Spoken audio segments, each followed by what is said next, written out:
Welcome to special story. అంతా నా ఇష్టం అంటున్నాడు, అంతా నేనే అంటున్నాడు.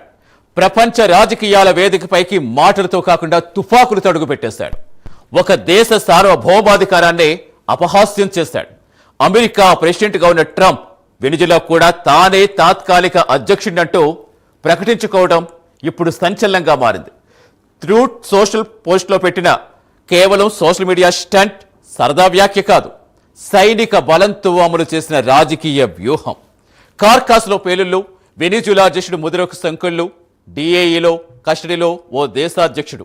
ఈ సన్నివేశాలన్నీ చూశాక ట్రంప్ ప్రకటన సరదా మాటగా కొట్టిపారేలాం.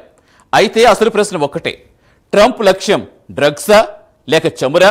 ప్రజాస్వామ్య రక్షణ పేరుతో సూపర్ పవర్ చూపిస్తున్న బల ప్రదర్శన, లేదా ప్రపంచానికి చేసిన బహిరంగ హెచ్చరిక? వెనిజులా పరిణామాల వెనుక ట్రంప్ ఆడుతున్న గ్లోబల్ గేమ్ ఏంటనే డిస్కషన్ ఇప్పుడు నడుస్తోంది.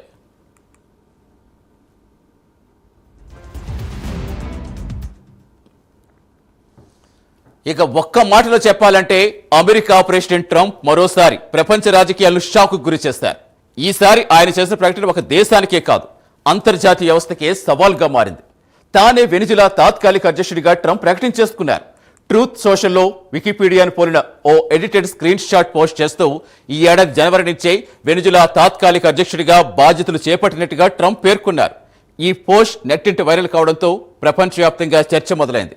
కానీ ఈ ప్రకటన ఒక్కసారిగా వచ్చిన సరదా వ్యాఖ్య మాత్రం కాదు. దీనికి ముందు జరిగిన పరిణామాలు చూస్తే ఇది చాలా పెద్ద రాజకీయ వ్యూహానికి కొనసాగింపుగా కనిపిస్తోంది. అమెరికా వ్యవహరిస్తున్న తీరుతో అంతర్జాతీయ చట్టాలపై ప్రశ్నలు తలెత్తుతున్నాయి. ఐక్యరాజ్యసమితి రూల్స్ ప్రకారం ఒక దేశంపై ఇలా ఏకపక్షంగా మరో దేశం దాడి చేస్తే అది చట్టవిరుద్ధమే అవుతోంది. ఒకవేళ ఒకవైపు నుంచి సాయుధ దాడులు జరిగితే ప్రపంచ శాంతి కోసం ఐరిసా భద్రతా మండలి దాడికి అనుమతిస్తే తప్ప మరో దేశంపై దాడి చేసేందుకు వీలు లేదు. కానీ అమెరికా వెనిజులా నుంచి సాయుధ దాడి లేకున్నా అమెరికా ఏకపక్షంగా దాడికి దిగింది. అయితే అమెరికాను శిక్షించడానికి మాత్రం అవకాశం లేదు. ఐరిసా భద్రతా మండలిలో అమెరికాకు వీటో పవర్ ఉండటమే దీనికి కారణం. దీంతో చట్టాలు ఉన్నాయే కానీ శిక్ష పడే ఛాన్స్ లేదనే వాస్తవం మరోసారి బయటపడింది.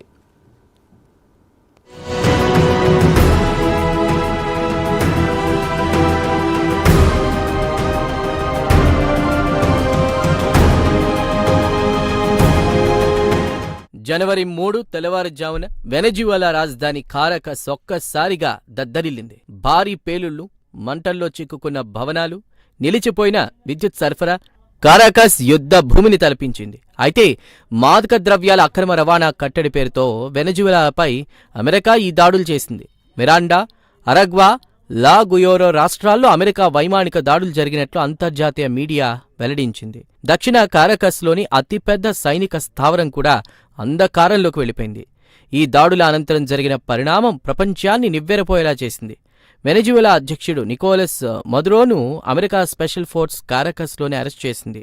ఆయన భార్య సిలియా ఫ్లోర్స్ను అదుపులోకి తీసుకుంది. చేతులకు సంకెళ్లు వేసి కళ్లకు గంతలు కట్టి వారిని అమెరికా పోలీసులు న్యూయార్క్కు తరలించారు. మదురో డిఈఏ కస్టడీలోకి వెళ్లిపోయాడు.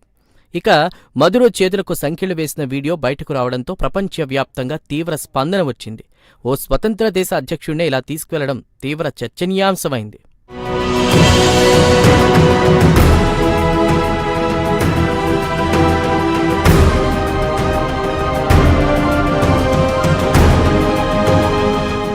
డ్రగ్స్ వ్యాపారంలో తన ప్రమేయం ఏమీ లేదని మదురో ఖండించినప్పటికీ ట్రంప్ మాత్రం వెనక్కి తగ్గలేదు. మదురో అరెస్టు తర్వాత వెనెజువెలాలో అధికార శూన్యత ఏర్పడింది. ఉపాధ్యక్షురాలు డెల్సీ రోడ్రిగ్జ్ తాత్కాలిక అధ్యక్షురాలిగా బాధ్యతలు చేపట్టారు. 90 రోజుల పాటు ఆమె అధికారంలో ఉంటారని వెనెజువెలా రక్షణ మంత్రి ప్రకటించారు. అయితే అసలు పూర్తి అధికారాలు ఎవరి చేతిలో ఉంటాయన్న ప్రశ్న మాత్రం అలాగే మిగిలిపోయింది. ఈ సమయంలోనే ప్రతిపక్ష నేత, నోబెల్ పురస్కార గ్రహీత మరియా కొరియా మచాడో పేరు వినిపించింది.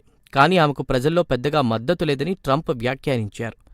మచాడోను పక్కన పెట్టిన ట్రంప్ చివరకు తానే తాత్కాలిక అధ్యక్షుడినంటూ ప్రకటించుకోవడం ప్రస్తుతం చర్చనీయాంశంగా మారింది.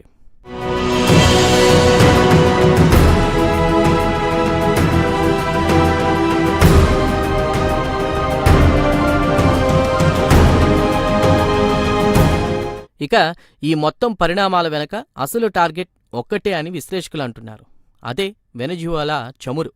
ప్రపంచంలోనే అతిపెద్ద చమురు నిల్వలు ఉన్న దేశం వెనిజువెలా. ఇప్పుడు ఆ చమురును అమెరికా నియంత్రణలో ప్రపంచ మార్కెట్కు విక్రయించాలన్నదే ట్రంప్ వ్యూహం. అమెరికా నియంత్రణలోని ప్రత్యేక వ్యవస్థ ద్వారా వెనిజువెలా చమురును విక్రయిస్తామని ట్రంప్ ప్రభుత్వం ప్రకటించింది.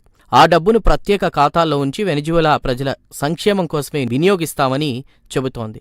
అయితే చైనా, రష్యా, ఇరాన్, క్యూబాలతో సంబంధాలు తెంచుకోవాలన్న షరతులు విధిస్తోంది. ఈ పరిణామాల్లో భారత్కు కూడా కీలక కోణం ఉంది. రష్యా చమురుపై ఆధారాన్ని తగ్గించుకోవాలని అమెరికా భారత్పై ఒత్తిడి తెస్తోంది. ప్రత్యామ్నాయంగా వెనిజువెలా చమురును అందిస్తామని చెబుతోంది.